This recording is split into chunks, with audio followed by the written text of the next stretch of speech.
Welcome to episode 42 of Leading People with me, Jerry Murray.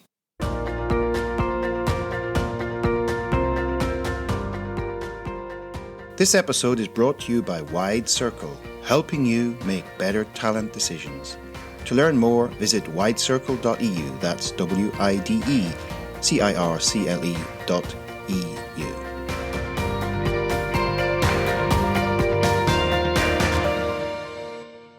December the 9th, 2022 was Global Anti-Corruption Day. Whether it was a coincidence or not, raids took place on the homes of several people in Brussels, including a prominent member of the European Parliament. They're now facing charges of corruption and money laundering. It's estimated that corruption costs the EU economy hundreds of billions of euros per year, representing up to 6% of EU GDP lost in tax revenue and investment. In the UK, there are ongoing questions about how contracts for supplies were awarded during the COVID pandemic, leading to an investigation being launched into the business affairs of a member of the House of Lords. And in recent weeks, we witnessed the collapse of FTX, one of the biggest crypto businesses, leading to fraud charges for its founder. Events such as these have led to many people asking, how could this happen? Unfortunately, corruption is rampant in many sectors of society, as this week's guest, Richard Beestrong, explains. One day in 2007, Richard received a call from the US Department of Justice, which was to dramatically change the course of his life. He was subsequently indicted on corruption charges. Despite a plea deal that involved helping the investigators build a case against those at the top of his organization who encouraged or turned a blind eye to the corruption, Richard ended up in a US federal prison camp for 14 and a half months. However, rather than letting this negatively impact him, he decided to take what he learned from his experiences and reinvent himself. Upon his release, he created a consultancy business advising organizations on how to prevent corruption, and this has included creating award-winning anti-bribery, ethics and compliance e-learning videos for companies such as MasterCard. So, you might be asking, what's all this got to do with leading people? Well, actually quite a lot. There's a saying that the fish rots from the head, and during our conversation, Richard highlights the responsibility that leaders bear for such practices in their organizations, and provides valuable advice for anyone who finds themselves, or knows of someone, exposed to such risks. It's a fascinating story with lots of lessons for all of us. So let's dive right in. Richard Beestrong, welcome to the show. Jerry, it is a pleasure to be here. Thank you for the invitation. So, Richard, we connected a little while ago through a mutual acquaintance via, I think, LinkedIn or whatever. We started to get to know each other a little bit.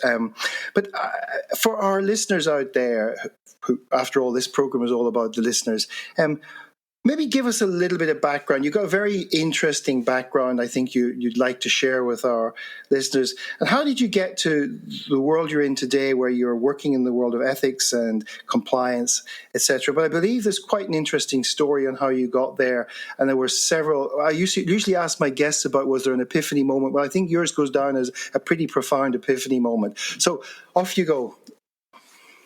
So I'll share with you an abbreviated version of my journey from corruption to compliance. So my career was in international sales, traveling all over the world, 250 days a year overseas, living in the United Kingdom for part of that time. So this was a global defense manufacturer making armored vehicles, armored vests, riot control equipment. So there was a lot of interaction with public officials and what we often call in the world of business third parties. Sometimes they're intermediaries, agents, or sometimes they're better known as fixers. And that was for 10 years. And I was certainly exposed to a lot of corruption and bribery risk, which I think the World Economic Forum estimates that 3 to 5% of global production is siphoned off to corruption. And this is also a story about personal accountability. So as we continue to dive deeper into this, Jerry, just to be clear, the decisions that we'll talk about were no one's fault but my own. With that said, I came into contact with a lot of corruption and corruption risk. And not a surprise, in 2007, it all caught up with me, with the United States and United Kingdom regulators. And when I got that, my epiphany moment was a call from the Department of Justice in 2007 that I was a target of a criminal investigation. Right. So my philosophy toward that call was, I did it, and I'm not going to put up a novel defense and try to get the government's evidence thrown out. I cooperated for 5 years with the United States and United Kingdom authorities. And at the end of that 5 year of cooperation, I was ultimately sentenced for my own crimes, which were bribing public officials in violation of U.S. and U.K. anti-bribery laws to win business, right? Because that's what these laws prevent. You can't inappropriately and illegally influence people's decisions to win or keep business. I served 14 and a half months in a U.S. federal prison and returned home in December of 2013. And that's when I started taking a deep dive into our world of ethics and compliance. And Jerry, there's no shortage of well-resourced, well-educated providers in this field of ethics, anti-bribery, and compliance. We've got law firms, forensic firms, advisory firms. But what I didn't see, Jerry, was anyone talking about what actually happens out there. Right. What is it like to be tasked with aggressive commercial success in volatile parts of the world where we know bribery and corruption is prevalent? What does that feel like? What does that look like to feel the pressure to succeed and the pressure to comply? So in 2014, I started talking about it. Right. And I guess that is the unique take you have on it, because a lawyer can talk about and tell you what the law says, etc., but you can actually get up in front of an audience and actually relate to any individual in that audience who might be involved in commercial work in those areas and say, you know what, guys, I know what it's like to be sitting there, and I also know what it's like to fall into the trap of. So you're actually able, I guess, very able to get those people to identify with you and you identify with them. Would that be true? That would be true. And I can appreciate, and I lean on a lot of behavioral research, including a number of books that talk about some of the biases that we experience, and to try to get commercial teams comfortable that, and this goes back to your conversation with Andy Lancaster about Amy Edmondson's work, that it's okay to be confident, competent, and confused. Right. It's okay to feel that you're in the middle of competing corporate pressures between the pressure to succeed and the pressure to comply. The most important element of that pressure is not to take it on yourself and not to think that you as an individual are there to deconflict this tension when you have an ethics and compliance team that's there to help you make principled decisions in a very complex and volatile world. Yeah, and of course, Andy Lancaster, the podcast was all about making mistakes, but also being able to forgive and to see mistakes as just part of a journey sometimes. Now, I guess your own mistake, if you want to call it that, was quite an ominous one that most people wouldn't want to have to deal with the consequences of. Today, you're the CEO of, you call the company Frontline Anti-Bribery, and I know you've been involved in authoring or co-authoring some publications now, but can you tell our listeners a little bit more about what you do, what you and your organization do, and actually maybe answer this question: why should anybody take somebody like you seriously who's actually been on that other side of the red line, as you call it? So maybe you can unpack that for us a little bit and explain what you're doing and how we should take you seriously. Well, it's a great question. I have a master's degree in foreign policy, but I clearly didn't ace my ethics class, given that I ended up in federal prison. Yeah. So I'm not here to preach ethics. I'm the last person that should be doing that.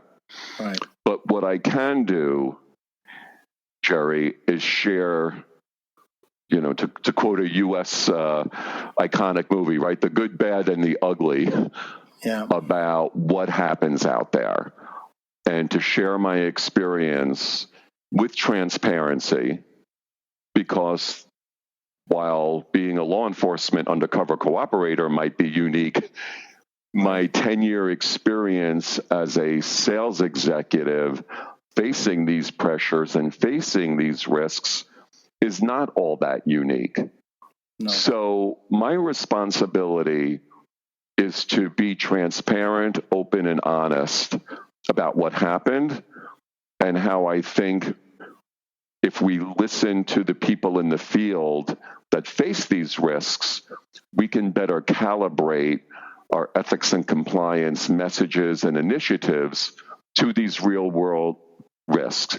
And I can appreciate and I embrace, Jerry, that some people may discard or dilute or discount that message because it comes from someone, let's call it what it is, words matter, an ex-felon. And I leave that up to the individual.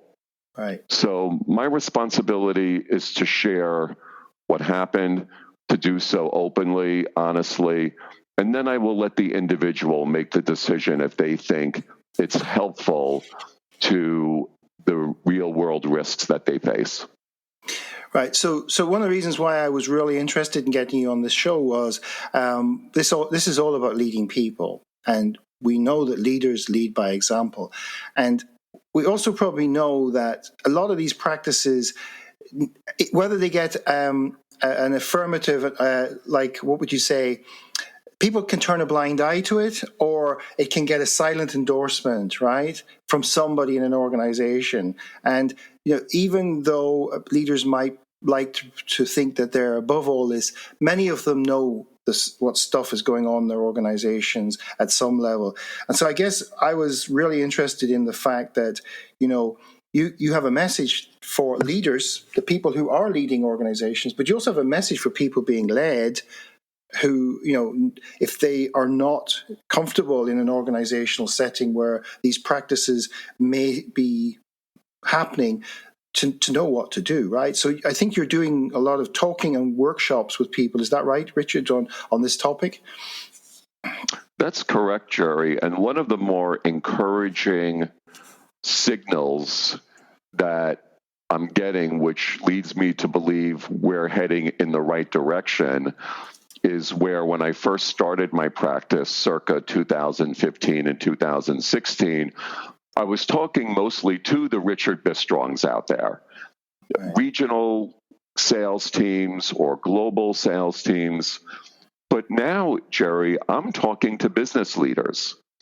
I'm talking to the C-suite. I'm talking to the board. I'm talking to either regional leadership or global leadership, because this is really about leading people.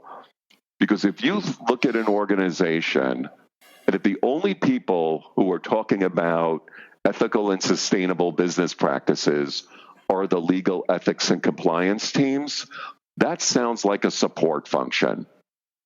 But when you have your CEO and your general managers and your group VPs talking about ethical expectations through the voice of business, through the corporate narrative, not just the legal narrative, it sounds like at our organization, doing what's right isn't a legal responsibility, it's everyone's responsibility. So a lot of my workshops lately have been sensitivity and awareness workshops for business leaders, getting them to appreciate the power of their voice when it comes to ethics and integrity, because I don't think they really do.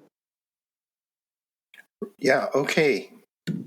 So, taking what you just said, one of the things I think might be interesting for our listeners is tell our listeners about the language of bribery. You talked about words mattering earlier. Tell our listeners about the language of bribery, because it might surprise them in an organization. So the language of bribery, in involves a lot of different interesting words, except bribe. So I've heard bribes called tolls, making people happy, sunshine payments. Jerry, I don't know why, but for some reason, food is a favorite. Cakes, candies, chocolates, marzipan. There was a recent case involving a financial services firm where someone emailed another co-conspirator asking, when are you going to wire my 25 million chickens? Okay. Now, there's a little bit of humor in that, but the serious part of it is it leads to a little bit of moral fading. So when I'm out there in the field and I'm hearing one of my business partners talking about making people happy, as opposed to saying, Richard, just so you know, I'm participating in transnational crime, it makes it feel a little bit more morally acceptable. It doesn't sort of challenge your own integrity the way the real word, which is bribe, crime, criminal behavior, would get one to push back. So I think these words are very dangerous in that they can lead us to a sense of complacency and that moral fading, yet another bias. Yeah, okay. I'm still waiting to hear the word bribe, Jerry, and I'm talking now 20 years into this. That's still the word I haven't heard. Yeah, it's probably because, as you say, everybody knows what that means, and it would be very uncomfortable to be using that term. So these are the types of words that are used. And of course, the challenge for a lot of executives is once you start going into the international arena, because I've worked in the international arena myself, there are so many parts of the world. Yeah, many parts of the world are conform to Western norms that, and they're kind of, even some accounting systems are governed by American rules or British rules or whatever. And then there's other parts of the world where you're there and all of a sudden you're starting to pick up that business doesn't get done quite the same way. And then that can be quite an uncomfortable situation. I've never been in the sales role in those environments myself. I've only ever been there as part of a corporate team. But if I was a salesperson and then I begin to realize that there's hints being given, or let's say code language being used, etc., it must be a very uncomfortable place to be. So but you've been there, so you sort of kind of go, oh, okay, now I understand what's going on. Or maybe somebody gave you a nudge and said, actually, Richard, this is you just to stay tuned. This will work out for you. So, what would you advise somebody who finds themselves in that type of situation? Remember, they're maybe on a business trip for 2 weeks and they're out there in the field, and now they're confronted with this kind of thing. How do you deal with it? I call it an ethical wind tunnel. You feel like, okay, what my company's expectations are from an ethics and compliance perspective is the opposite of how my competitors are working in this field, and that can lead to a very hazardous sense of, if I don't do this, I can't win. If I don't do this, I can't keep up. And worse is those people back at the home office, they don't know what I'm up against. They don't know what it's like out here. And there's no way I can meet my commercial objectives without compromising integrity. So how do you deal with that? Goes back to leadership. So if you know that exists, if you know you have a sales team working in a region that has a reputation for corruption risk, and there's so many different indicators that we can use, including Transparency International. So there are no secrets here. Mm-hmm. And they are not calling you. Those teams are not calling for help. They're not calling to say we're struggling. We need support in how we're supposed to succeed while doing the right thing. Mm-hmm. Then leaders, business leaders, need to be calling them and saying, look, we're not hearing from you, and we should be hearing from you. that's not necessarily a good signal. And this is what Amy Edmondson, in an iconic chapter in her iconic book, calls dangerous silence. Yes. Where no one's calling for help, and we're not calling to ask how things are going. And this is a situation that can lead to, well, no news must mean good news. And then if we're not careful, as in my case for 10 years, bad behavior can really hide well behind good performance. So if you know the danger is there, you know that people are in an ethical wind tunnel, why not proactively reach out to them and say, and Amy lists the questions in her book, just nice open-ended questions. What are you up against? How can we help? What's going on out there? Because we don't know what you're up against unless you tell us about it. No. And at some level then, if you, as you talked about it, it will eventually, it is responsibility of the C-suite. And in a way, they have to send down reassurance to the field that if you're up against these factors, right, we give you a sort of communication channel to talk about it, or to at least have some way to acknowledge this.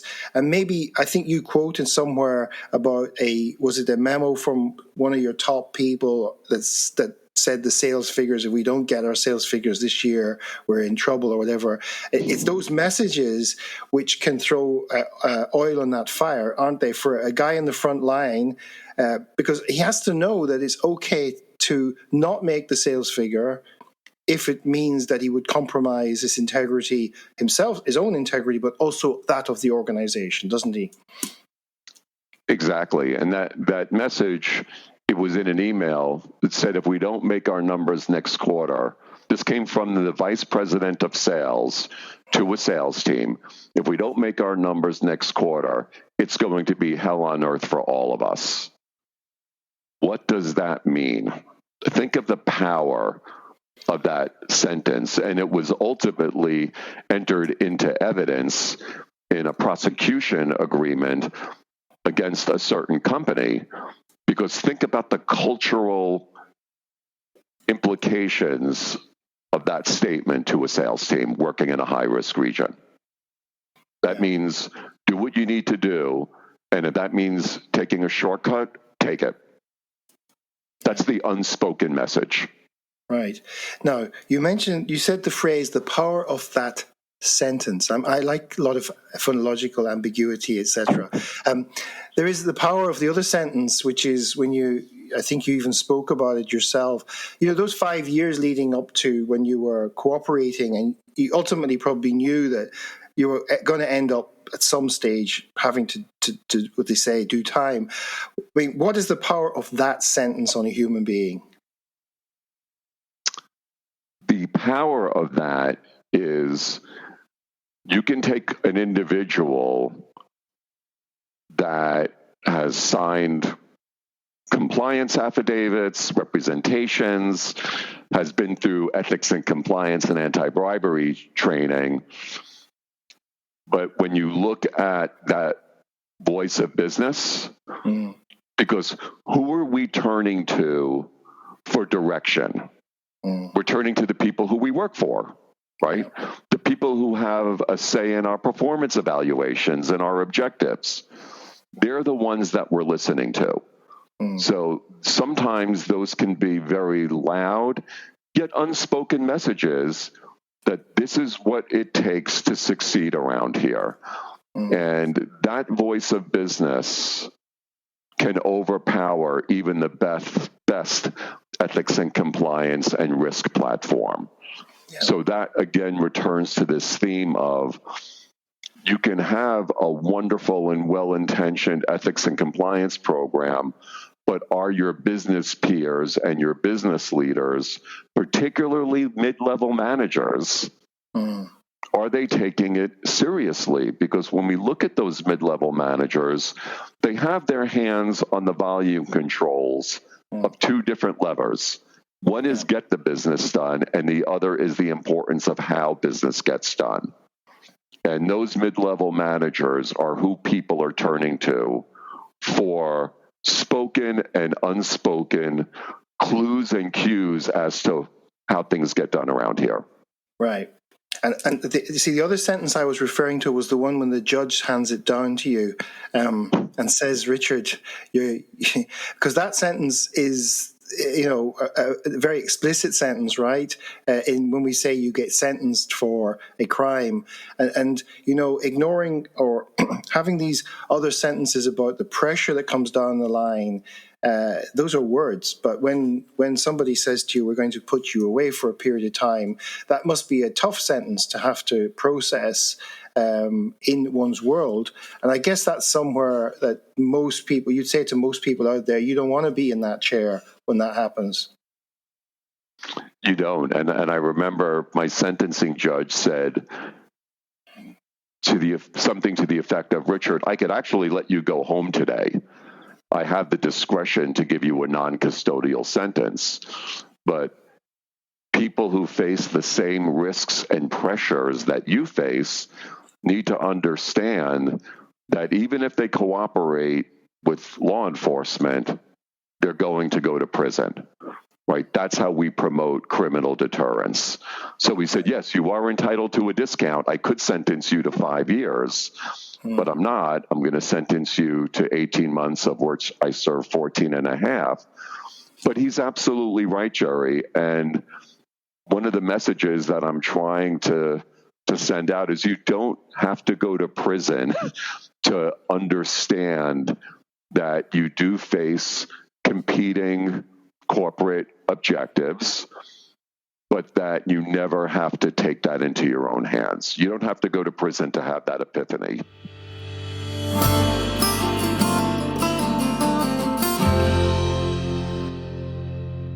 Coming up, Richard explains why ambiguity is the enemy of ethics, integrity, and responsibility. The types of situations that can cause someone to take ethical risks, and how to prepare your people for dealing with such situations. He goes on to talk about what he calls open secrets and much more. So let's get back to the conversation.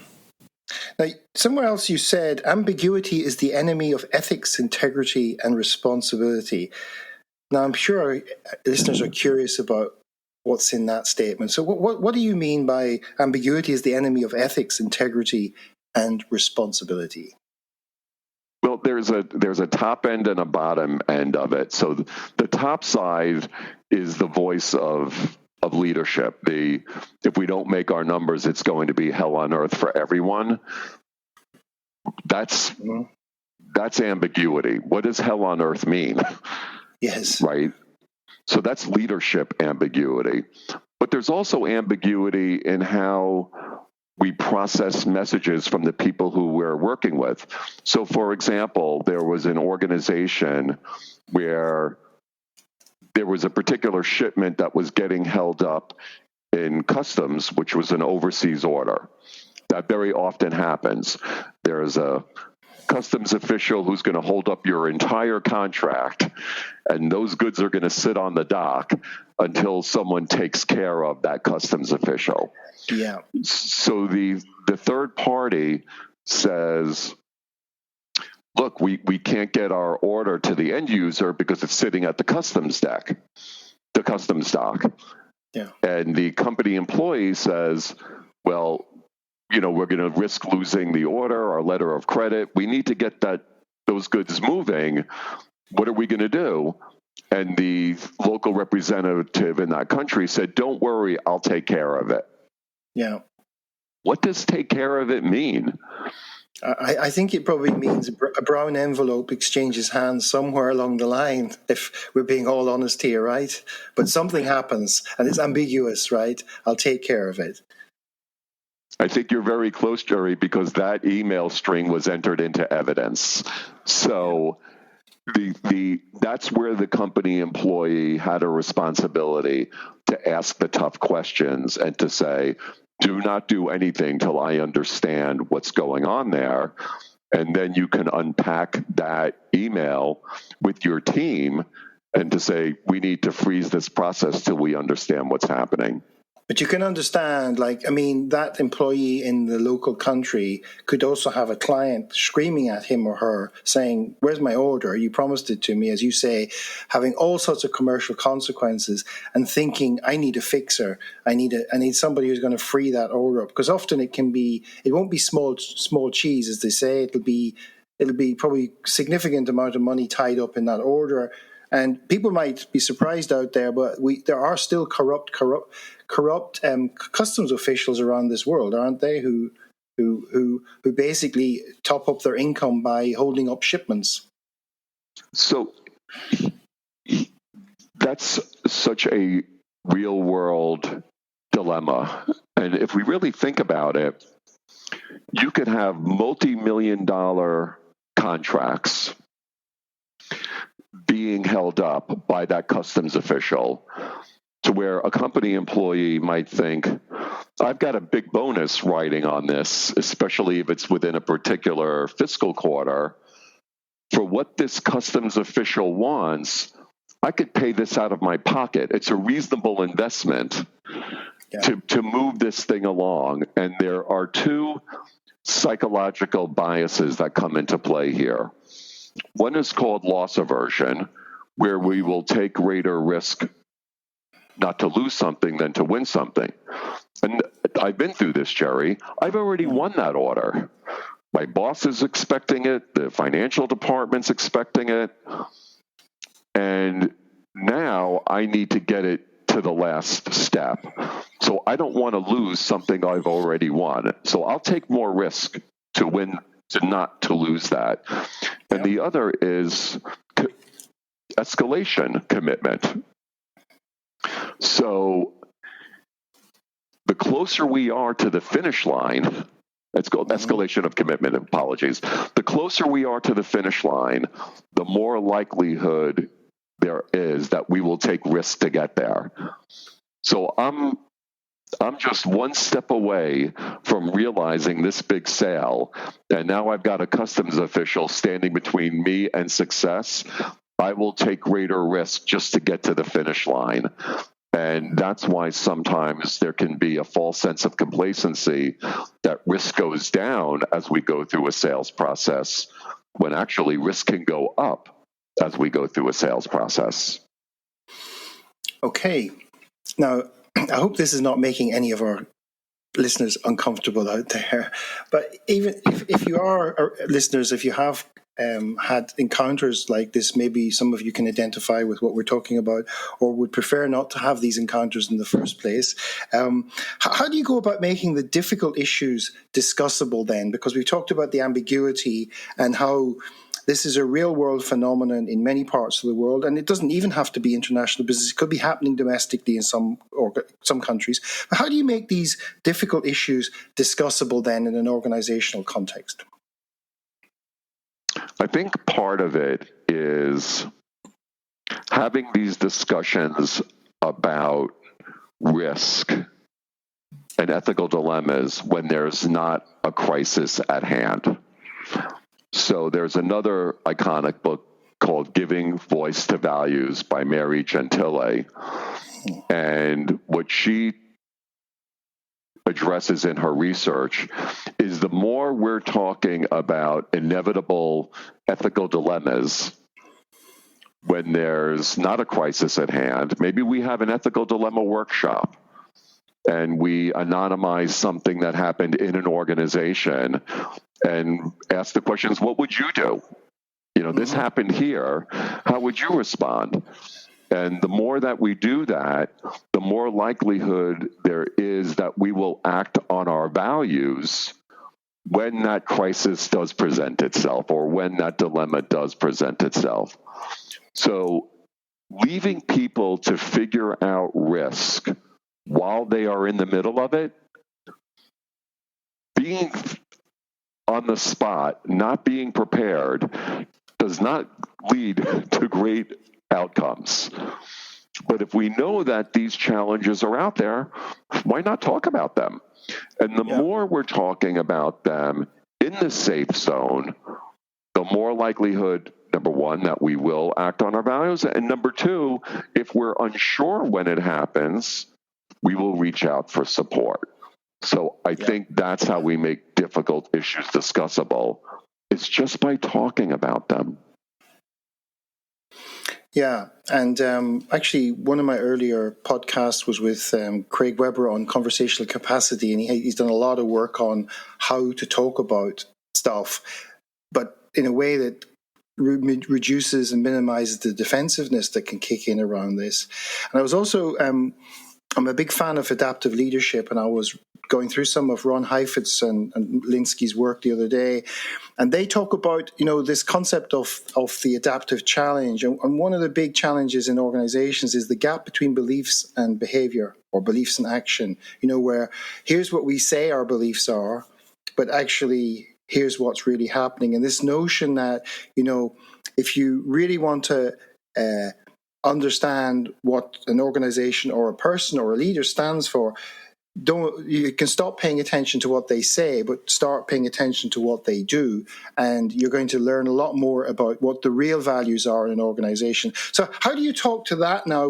Because here's the interesting thing: we discount the future. So everybody's sitting there going, "It won't happen to me." And anyway, that's something that might happen in 2 years' time. Why do we need to pay attention to it now? So let's unpack a bit of that now. How do you get this dissonance between the value statements and the behavior? How do you address that? And how do you kind of make it more real in the moment, rather than people saying, well, it's no problem at the moment, why would we need to bother? Ooh, that's a lot to unpack, but that's a great challenge. And it reminds me, I think it's Shine's work on organizational capacity in terms of spoken and unspoken messages, what leaders are saying, what leaders are doing, and is that aligned? And we've seen some really great organizations with very strong ethics and integrity platforms get into trouble because they're not aligned. And this often happens in low-risk places of the world where companies in Sweden, companies in Singapore, which have wonderful reputations for good governance and transparency, might have the belief, well, everybody behaves like we do. This is a wonderful culture in our society. We'll tell that to the people in the team that's working in Uzbekistan that is tasked with dramatic and rapid commercial success in what we know is a high-risk region. And I'm not picking on Uzbekistan, other than to say the people that are going to succeed are not the people that are working in those countries. They're the people in the field. Yeah. So what are we saying to them? And assuming that they're going to have the same cultural approach as the people in the home office, that's not fair to them because they're up against much different risks. And there's another book, this is more recent, as you can tell, I consume these books on behavior and culture and ethics. It's called The Behavioral Code. Mm-hmm. And I had the pleasure of meeting one of the co-authors in Amsterdam. And what he shares is, we think we are much better predictors of how we will respond to an ethical challenge than we really are when that happens in the moment. We are very poor predictors and very poor self-indicators of how we're going to respond to risk. And that goes back to, and this is something I'm quite passionate about, Jerry, there's a difference between training people and preparing people. Right. You can have people watch all the ethics and compliance videos you'd like. Does that prepare them for the risks that they face? Because corruption risk in South America is much different than corruption risk in the Middle East. And putting them through a compliance library is not going to be helpful to them. No.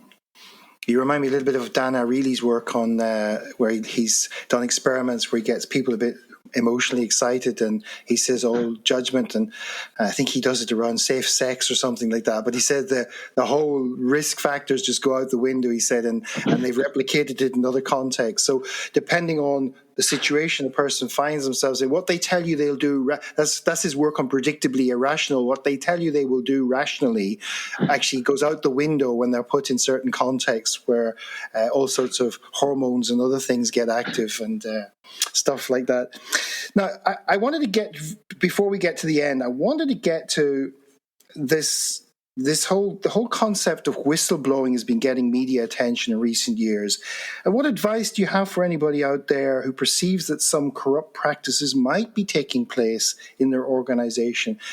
Because it could be very uncomfortable to know about it by turning a blind. I think you actually said somewhere the fact that you had acknowledged some of this stuff was going on would also implicate you in the crime by knowing it without even necessarily being active. Is that correct? So what if somebody's out there listening to this? I mean, I don't know who's listening up to every episode, but what if somebody's out there now listening to this going, I suspect something like this is going on. What advice would you give them about how to approach it? And here we're coming up against the dynamic of what I often call open secrets. Mm-hmm. So those are the things in organizations that many people know about, but no one's speaking up about. So to one of our listeners today who might know of an open secret, I think there are a couple of things to consider. Number one, for most multinationals, Jerry, there are multiple channels to communicate wrongdoing. From anonymous channels to reporting channels to whether it's through the business line of communication or an ethics and compliance hotline. So depending on your level of comfort, we are all the guardians and gatekeepers of not only our personal values, but our corporate values. Right. And I think that's a responsibility we need to take quite seriously. So if you know of wrongdoing, I recently wrote an article on what to do when your boss asks you to do something unethical and 5 strategies on how to deal with that. But at the end of the day, you need to deal with that. So what I would suggest is look at the reporting channel that you are most comfortable with as an individual, because as you stated, the culture part of it is embracing your role as an ambassador of your personal and corporate values, but also, and we have seen this in anti-bribery and corruption scandals, depending on what you might do, if you know that that activity is going on, and you do not speak up about it, you might think of yourself as just a bystander, where you might actually be looked at by the regulators as a co-conspirator. Right. So a little bit of warning there. And an even slightly more uncomfortable one. What advice would you give anybody out there who's listening to this who might already be slightly compromised or have somebody in their immediate family orbit, for example, whom they suspect has been compromised? Because just after what you've just said, where does that leave you if you feel, well, I've bent the rules a bit, or I have a partner who's been bending the rules?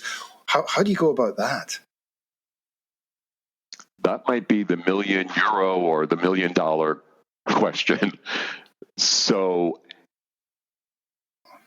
this is the challenge of how do we course correct even after we might have engaged or witnessed wrongdoing? Yeah. Because the natural inclination is I'm going to bury it and hope that I never hear or see of it again. And the only thing I would encourage our listeners to do is to appreciate that course correction is what needs to be. That should be the line of action. And most organizations that I work with send out the message that even if you've done something wrong, we will try to keep it, and I think this goes back to what Andy Lancaster was sharing in Start Talking About Mistakes. We will try to keep it in the range of understandable and forgivable. That's not to say you're going to get a pay raise, but we will try to understand why you thought that was a good decision. And maybe it's a learning lesson for the entire organization for people who face similar risks. Now, we might have to reverse a transaction. We might have to try to put toothpaste back in the tube, and that could be costly to everyone, including you. Yeah. But at the end of the day, and this is what Amy shares, we're going to try to learn from it. Whereas if we find out about wrongdoing and you haven't brought it to us, but we discovered it, it's automatically unforgivable. And there's no chance for recovery. So when I think back to some of my early decisions, going back to 1997 when I first started this role, so now I'm aging myself, Jerry, but okay. if I go back to some of those early decisions, if I would have come back and said to the company, listen, I think I messed up here. Here's what happened. Again, I don't think I would have received a pay increase, but I think we could have kept it in the range of regretful but understandable. Yeah. And I guess there's also the possibility of talking in confidence to somebody in the legal profession to get an assessment of what your options are if you do believe you've slightly compromised yourself. Correct. There is, this is not a call for, nor am I in a position to say you're going to get amnesty. Obviously, depending on the level of transgression, yes, I mean, at some point, if on the more extreme side, you would definitely need to seek counsel before deciding anything. So I don't want that to be misinterpreted in any way.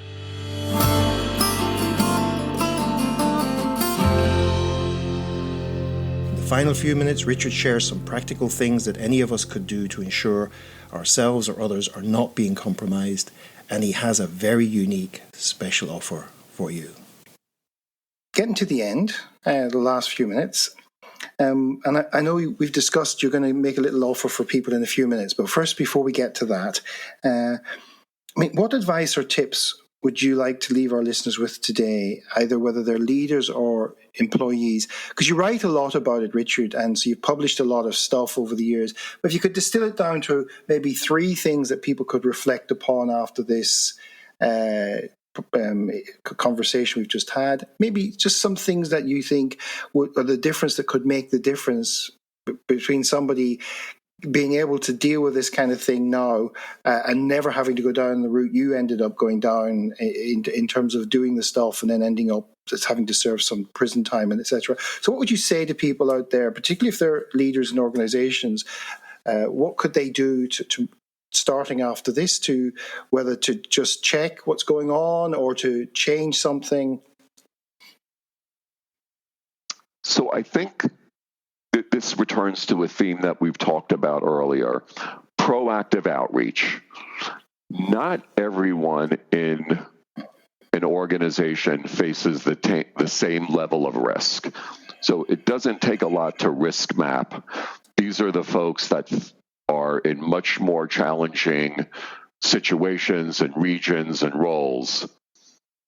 Let's reach out to them. Even if they're not calling us, or maybe particularly if they're not calling us, let's take some mini pulses. Right? We don't have to do a global risk survey or a global culture survey, but I'll tell you what, we've got 15 people that are out there in a very difficult region. Let's stay a little bit closer to them. And that doesn't always mean, especially in this hybrid environment, it doesn't mean a fancy webinar or training schedule. It could just mean picking up the phone and calling someone and showing a duty of care and saying, look, we want to make sure that you're not left with a regulatory issue after, our current supply chain or health crisis has passed. And people are going to appreciate that outreach. And it also helps to align not only the risks that are stubborn and that we know people face, but Jerry, we're in such a dynamic world, it helps to understand what are the emerging risks? What are the things that we're not thinking about? And who knows that better than the people in the field? I think the other message is, let's get back to that voice of business. Let's get our business leaders, the people joining us today, to appreciate the power of their voice. And when they're sharing the importance of how business gets done, when they're getting ready to stamp their fist on the table, talking about getting the business done, it just has such an impact on people's behavior as appreciating that here, ethical and sustainable business practices, well, that's how things get done. Yeah. And I guess now at the end of this conversation, they have a resource. So you could also share this podcast or check out a lot of your other work, because I know you've got a well-resourced website where people can find out more about your writings and your messages and watch some of your videos, or get you in for a chat. I guess you wouldn't refuse that if they are prepared to pay you to come in and give a talk on this, spend a day with them and explain to them and interact with their key people. I guess that would work very well, wouldn't it? It would. And even more informally, I'm always up for a compliance coffee.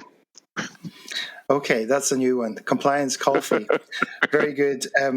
So what's next for Richard Bistrong? So in partnership with MasterCard, we're getting ready to launch our third anti-bribery and corruption video. The last two that we have produced have won awards for corporate training and communication.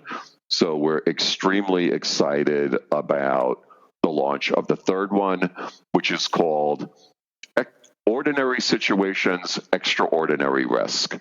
So that's in terms of rating what's exciting out there, this new MasterCard video is really, really very, very interesting, and we're looking forward to that.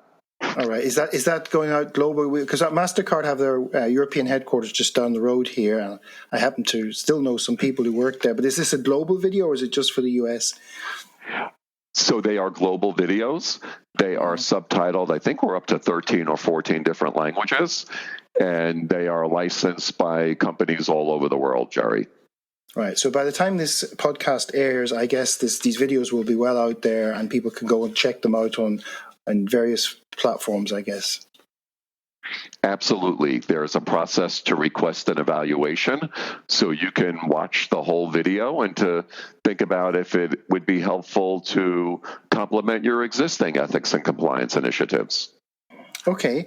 So I'm going to put some links in the show note to your website, etc. But how else can people best get in contact with you? Like LinkedIn, or is that something you're open to people connecting with you on LinkedIn? Jerry, according to my children, I'm overactive on social media. So LinkedIn, Twitter, Instagram, all under Richard Bistrong. I have a LinkedIn newsletter that's now coming into its first year. So I always invite people, you can find it on my LinkedIn profile, to subscribe to the newsletter, which is very informal, conversational, just like our discussion today. So I would say yes on social media. Okay, and before we came on air, you had a little offer for people. How many people you said if they contact you on LinkedIn, what was the offer you're going to give them? So why don't we round it out to a dozen?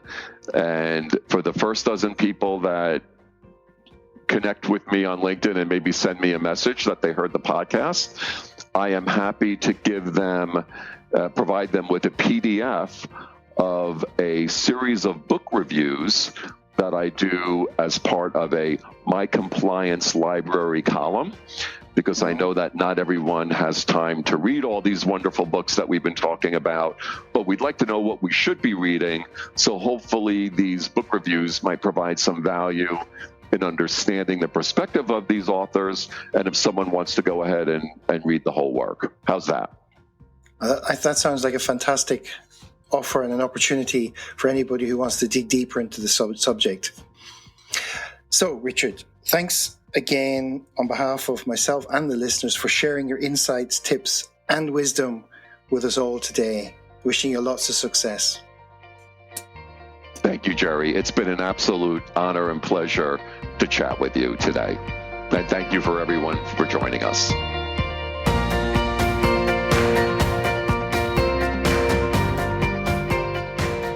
Thank you for tuning in to this week's episode. You will find details of what we covered in the show with links, etc. in the show notes. Please share your key takeaways from today's guest and let your friends and colleagues know about the podcast. Oh, and if there's a particular author or leading thinker you'd like me to interview, just get in touch and I'll do my best to get them on the show. This episode was brought to you by Wide Circle, helping you make better talent decisions. To learn more, visit widecircle.eu. That's WIDECIRCLE.eu.